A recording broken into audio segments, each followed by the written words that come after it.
Hello learners, today's topic is behavioristic approach to teaching of English. अंग्रेजी शिक्षण के लिए व्यवहारवादी दृष्टिकोण. The behavioristic approach to language learning grew out of the belief that students could learn a second language by being taught to produce the correct response to the appropriate stimulus. Language learning की behaviouristic approach इस विश्वास पर आधारित है कि विद्यार्थी second language तभी अच्छे से सीख पाएगा जब हम उसे एप्रोप्रिएट स्टिमुलस के लिए करेक्ट रिस्पॉन्स देना सिखाएंगे. मीन्स जब हम उसे कोई ना कोई उद्दीपक देंगे और वह उसके प्रति कोई रिस्पॉन्स देगा तभी सेकेंड लैंग्वेज वह अच्छे से सीख पाएगा. The students would then receive either instant positive or instant negative reinforcement in the shape of either correction or praise from the teacher. जब स्टूडेंट रिस्पॉन्स देगा तब उसे साथ साथ पॉजिटिव या नेगेटिव रेनफोर्समेंट मिलेगा. मीन्स अगर उसका आंसर रिस्पॉन्स ठीक है तो उसे प्रेज मिलेगी टीचर की तरफ से, नहीं तो अगर उसका आंसर गलत है तो नेगेटिव रेनफोर्समेंट के तरह उसे करेक्शन करवा दी जाएगी. मीन्स उसने जहां गलती करी है उसको ठीक करवा दिया जाएगा. This is said to be the natural process of language learning which a language teaching program should try to stimulate. ये लैंग्वेज लर्निंग का नेचुरल प्रोसेस माना गया है जो कि टीचिंग प्रोग्राम में हमें करवाना चाहिए और इस तरह से बच्चों को सिखाना चाहिए. For the teacher, the following implication of behavior model of learning are relevant. Teacher के लिए मीन्स जो सेकेंड लैंग्वेज लर्निंग करवा रहे हैं टीचर, उनके लिए बिहेवियर मॉडल के कुछ लर्निंग के पॉइंट्स हैं जो इसके लिए रेलेवेंट हैं. मीन्स इन पॉइंट्स को ध्यान में रखते हुए हमें सेकेंड लैंग्वेज लर्निंग करवानी है. उसमें सबसे पहले है first point is language is learned only through use और प्रैक्टिस. लैंग्वेज सिर्फ यूज करने से और बारी बारी प्रैक्टिस करने से सीखी जा सकती है. The more the learner is exposed to the use, the better the chances of learning it. Learn करने वाला, सीखने वाला जितना ज्यादा इसका यूज करेगा उसके सीखने के चांसेस उतने ही ज्यादा होंगे. English is learn in a better way through practice. Practice के थ्रू इंग्लिश को हम बहुत अच्छे से सीख सकते हैं. Second is the production of language depends on the situation which makes its use necessary. Language की प्रोडक्शन, लैंग्वेज का सीखना सबसे ज़्यादा हमारी सिचुएशन के ऊपर निर्भर करता है. हम लैंग्वेज को किस सिचुएशन में, किस परिस्थिति में सिखा रहे हैं. The teacher has to introduce each new pattern of language in a meaningful situation.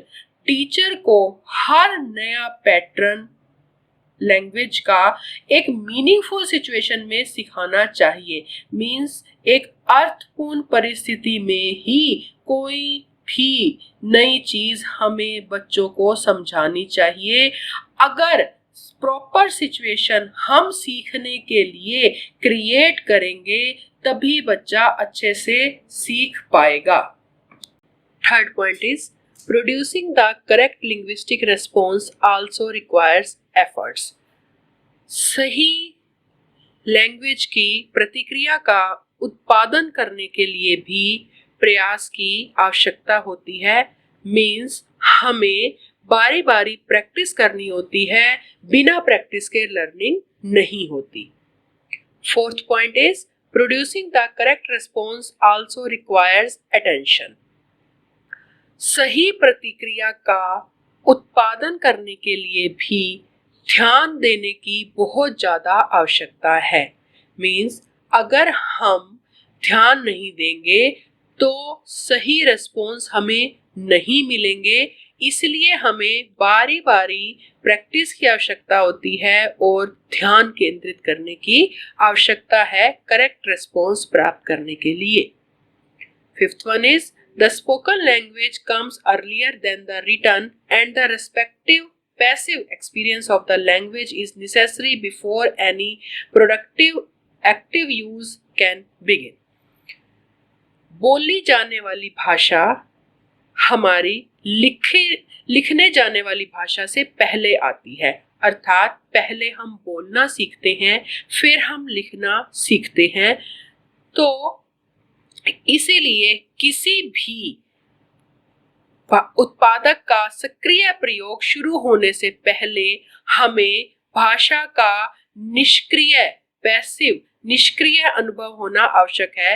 Means हम पहले लैंग्वेज को सुनना और समझना सीखते हैं, उसके बाद हम उसको लिखना सीखते हैं। तो पहले हम उसका निष्क्रिय अनुभव, मतलब जब हम उसमें खुद पार्टिसिपेट नहीं कर रहे, ऐसा प्रयोग सीखें, सुनना सीखें, फिर हम उसका एक्टिव प्रयोग करें कि हम उसे खुद से बोलें और लिखें।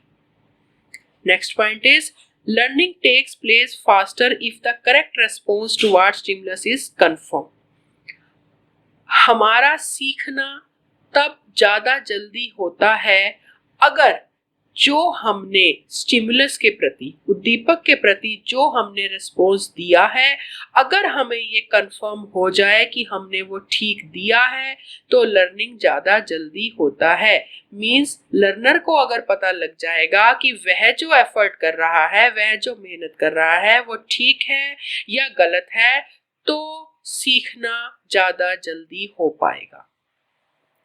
Next 7th point is learning is still faster if the learner is placed to the situation where he can produce only the correct response।